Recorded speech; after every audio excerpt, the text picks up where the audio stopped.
Welcome to Parenthood Bites, the podcast where we explore life as a parent in tech.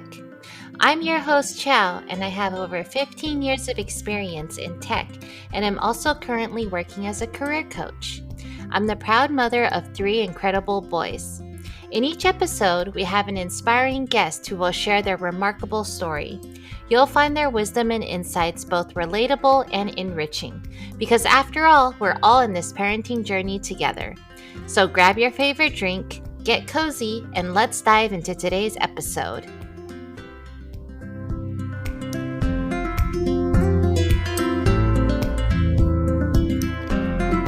Hi everyone, welcome to episode 82 of Parenthood Bites.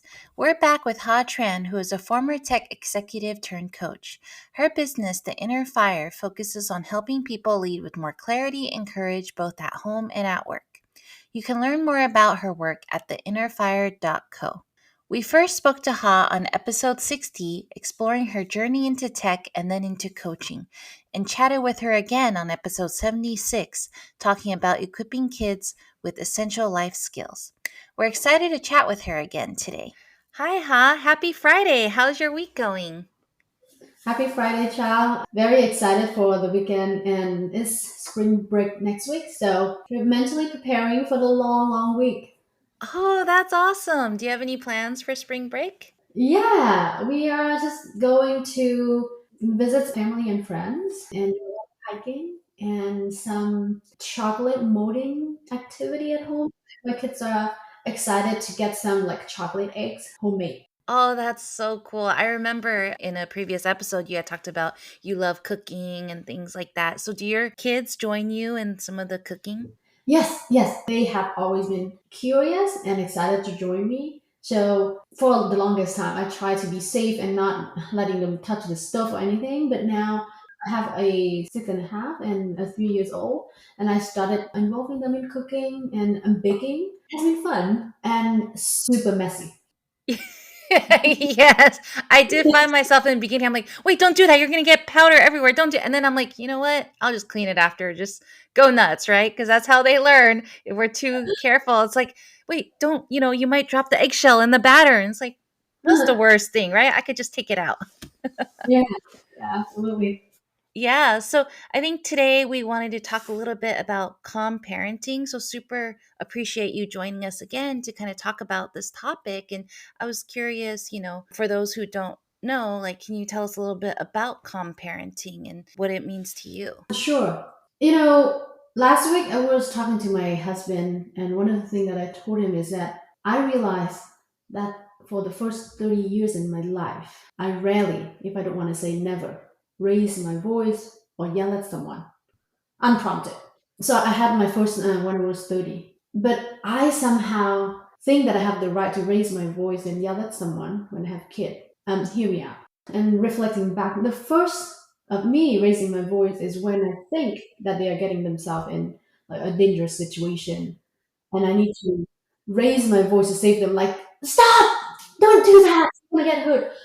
And then that ravel, I get exacerbated into like, why did you do this? And then I raise my voice again and again. And then I saw other parents. I saw they are always so calm, so happy with their kids all the time. So I thought, okay, I'm going to try to be a calm parent. And I'm going to stop yelling at my kids.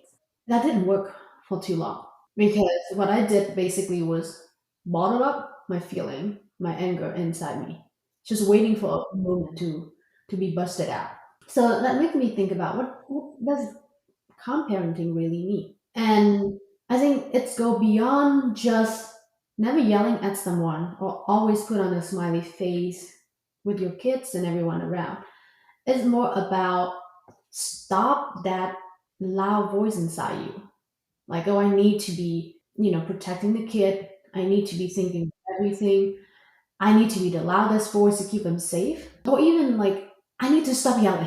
Like, stop quarreling inside of you. And because of that, there was situation where I feel like I need to be firm or I need to raise my voice. It doesn't mean it breaks the harmony around the family because I need to make a point, and that was intentional instead of a reaction to the situation.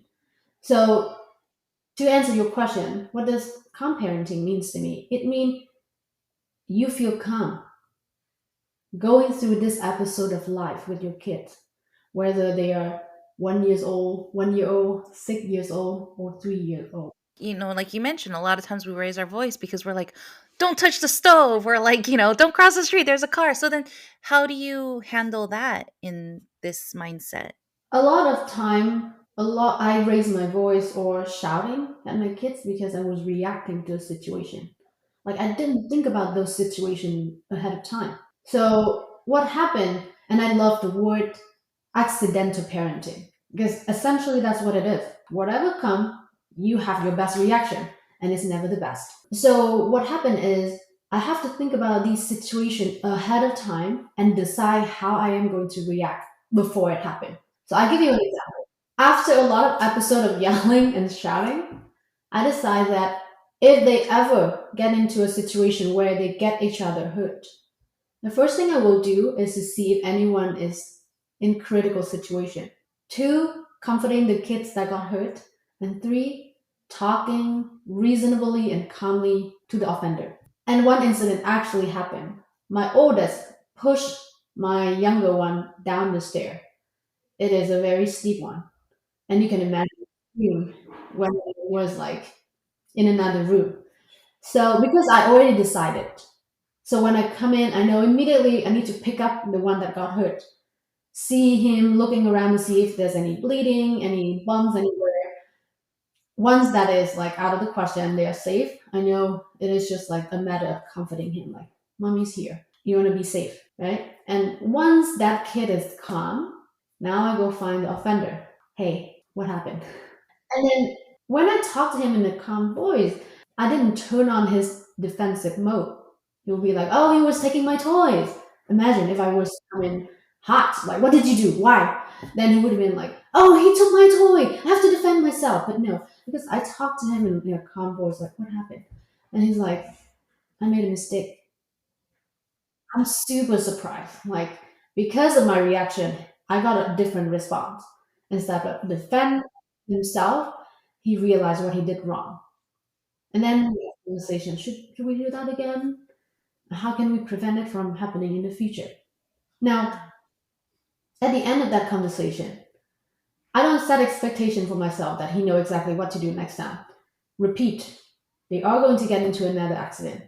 And I'll do the same. No questioning, no rushing, no raising voice. Still locating the kid, see if they got hurt, calm them down, comfort them, and find the other one. Repeat that until it become a routine. So because I made peace with myself that as long as they are safe, they are not like in critical danger situation, I should be calm. And I should be grateful, in fact, right? Because there's an incident and no one needs to go to the hospital, for example. That's a win. So reframing is everything to remain calm. And you said your son, your older one, he's 6, right? And so it sounded like even as young as 6 years old, he was able to immediately be like, "Wait, that was something a mistake I made." And instead of turning on his defense mechanism, he was like just Mm. immediately able to switch his mindset as well Yeah, based on your prompting and your behavior. yeah, yeah. What we teach our kids, like explicitly tell them and ask them to do is important, but it's also the thing that we are not explicitly saying or asking them to do.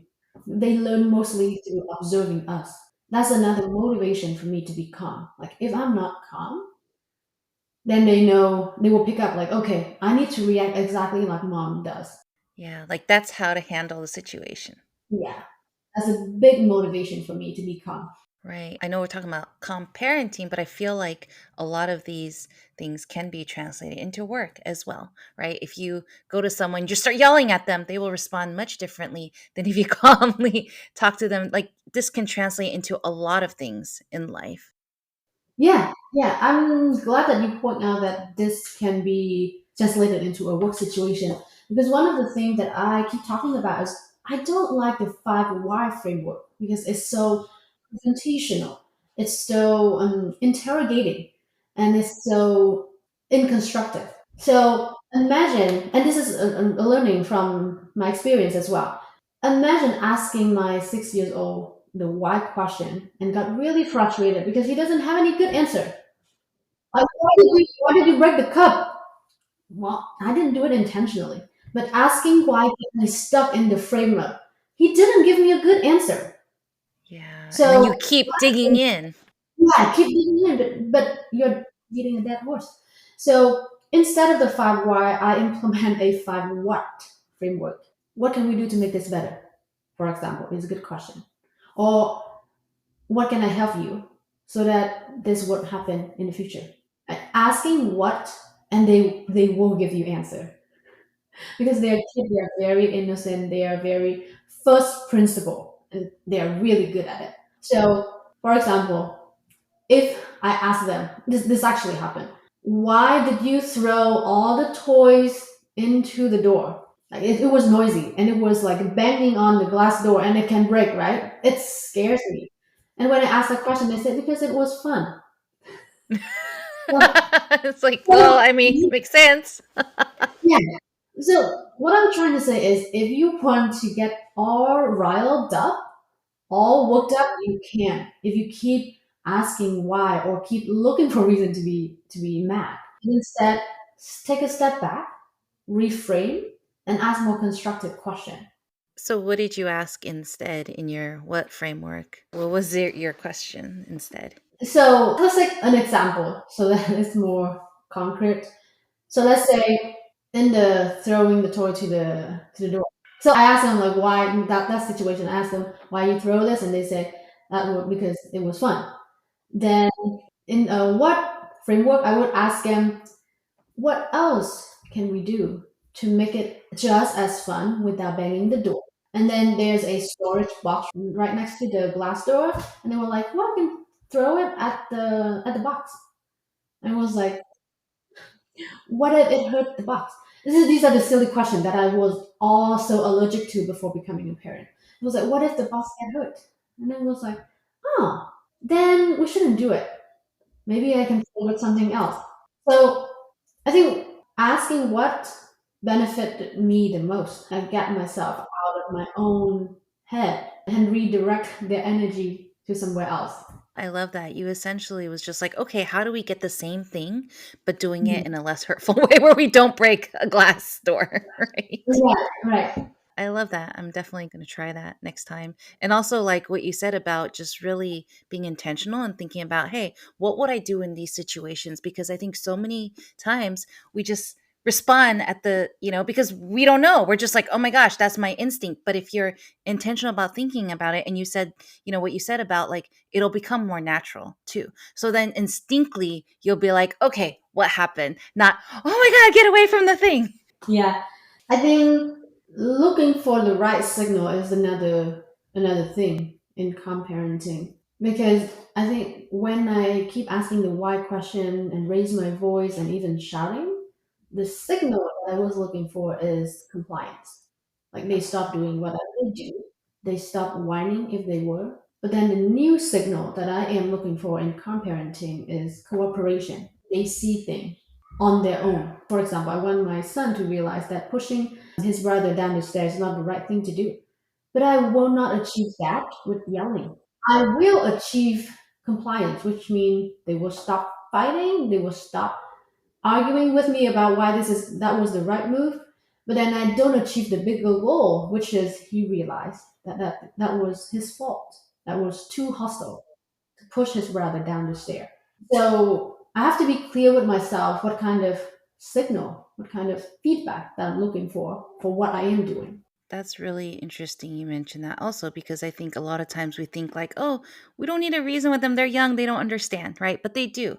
And they hear you and they see, the reasoning behind it, but we just need to be able to express that to them, right? Cuz so many of the times, I know I have been like, "Oh my gosh, he's too young. He's not going to get it. Let me just tell him don't do it. Move on." But it's like, "No, we need to, and when I start explaining it to them, then I realize like, "Oh, yes, they see it too. They're absorbing. I don't give them enough credit at that age for picking that up." And what you mentioned is a tricky question in tricky situation.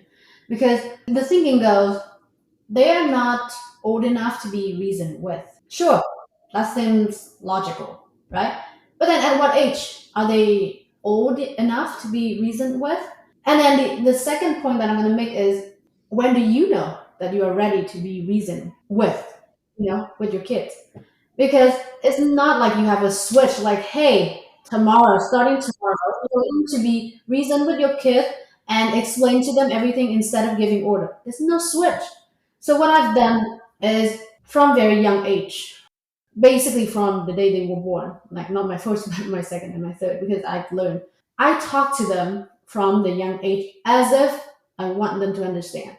And that start with, if I'm going to bring them out, I'm going to talk to them when they wake up. Hey, today we are going to take you to the park with your big brother in the afternoon. And then again, when the time comes, and we're like, okay, I'm going to dress you up because it's a little cold outside and we are going to the park. There will be other kids. So I get into a practice of explaining things to my kid as if they can understand, even though they are just babbling, like my youngest. And I have proud moment where I know that these little thing has big impact. Like my 3 years old, if he wants something, he will look for explicit confirmation. For example, I give him a garage door button, and then I told him that I need him to open the garage for me or close it. And every time he will raise it, and he will be like, open, and he will not push it before I say yes. And I know this because I've been having conversation with him from young age. He knows that we want explicit confirmation. And these are my priceless proud moment.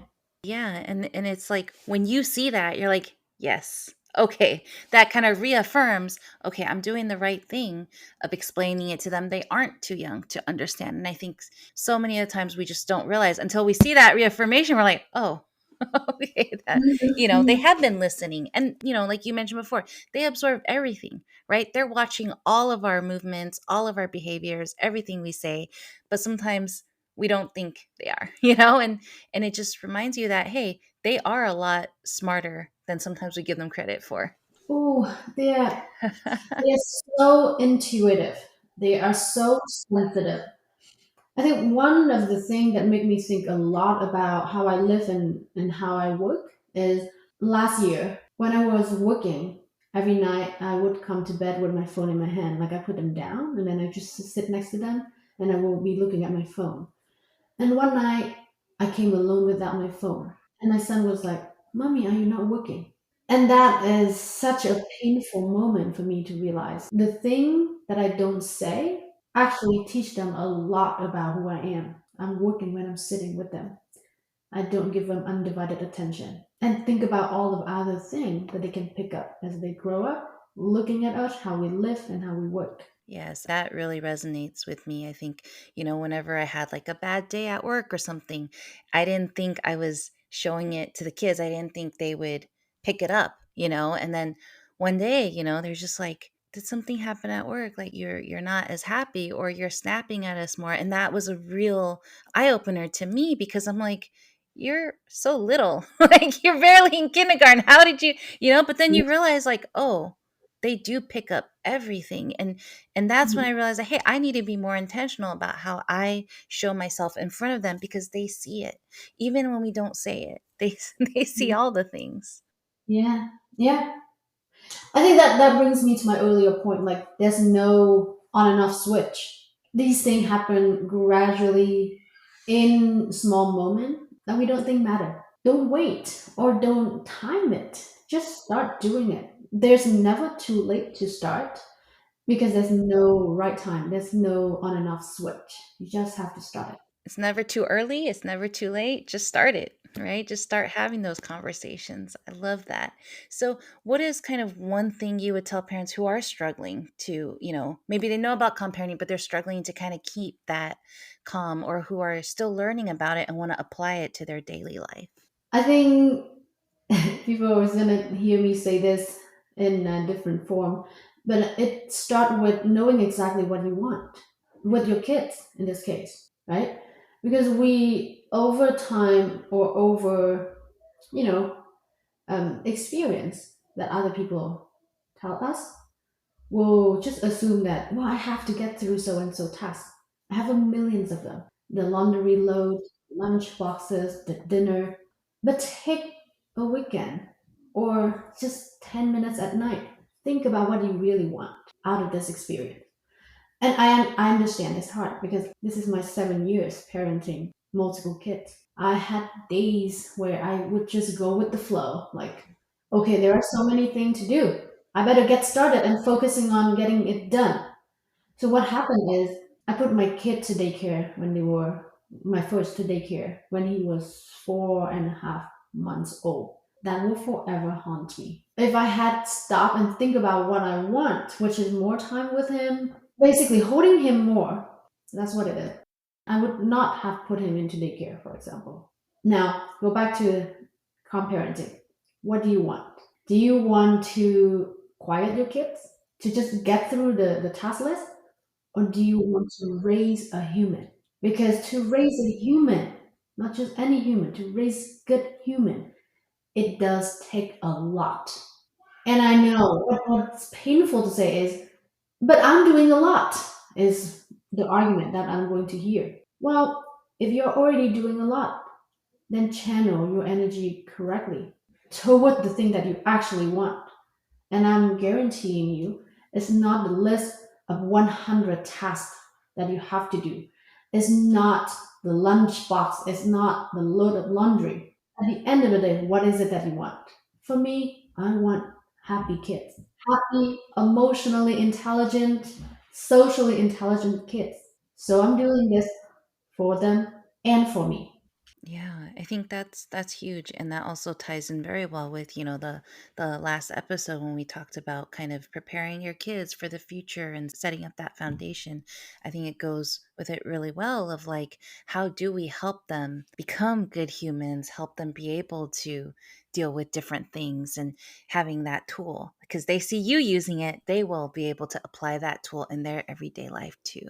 That's really great advice. And now I'm thinking about some of the recent situations with my kids and thinking about, okay, how do I want to handle it in the future? So that's really good food for thought. And I think it's a really good exercise to have. Yeah, absolutely. So yeah, thank you. Yeah. Yeah. Thank you for all the thoughtful question and giving me a chance to share my point of view. Yeah, my pleasure. I super appreciate you willing to, talk to us for three three episodes and share such awesome, advice. And I really hope parents can learn a lot from it because I think it is really useful that we can use in our everyday life. And it's never your kids are never too young to hear these things from you. So I super appreciate it. Thank you. Yeah, absolutely. Thank you. And once again, if you'd like to learn about how Ha can help you gain more clarity both at home and at work, and how she can help you along your journey, you can find her at theinnerfire.co. That's theinnerfire.co. C-O.